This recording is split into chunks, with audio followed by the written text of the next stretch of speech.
Hello, I am Johannes Kriek and this is Kriek's Focus on America. Welcome. Today I am bringing you a story that's as shocking as it is heartbreaking. America has been hit by the deadliest hurricane since Katrina in 2005. Hurricane Helene has already taken 220 lives and that number could tragically rise even higher. The damage across 6 states is estimated an astounding $160 billion. Every day on the news we see the devastating images: homes, schools, shops and businesses destroyed by floodwaters or blown away in the fierce winds. I have lived through a few hurricanes myself, but this is only truly tops them all. Thankfully, humanitarian organizations rushed into the help, but their efforts barely make a dent in the overwhelming disaster. But the real shocker isn't just the storm, it's the federal government's lack of response.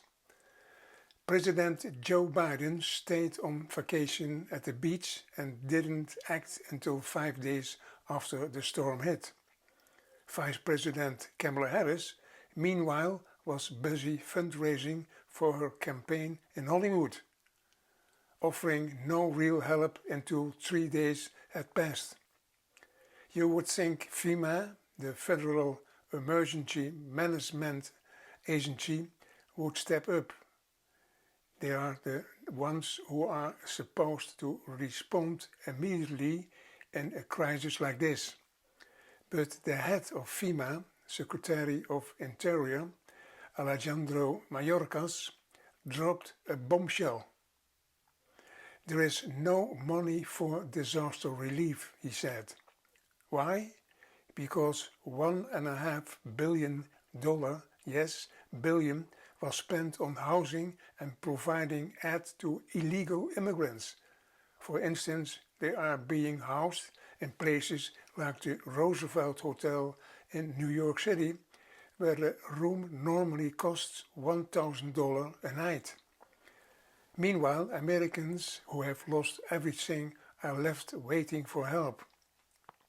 It's a disgrace. While our own people are suffering, billions of dollars are also being sent overseas to places like Ukraine.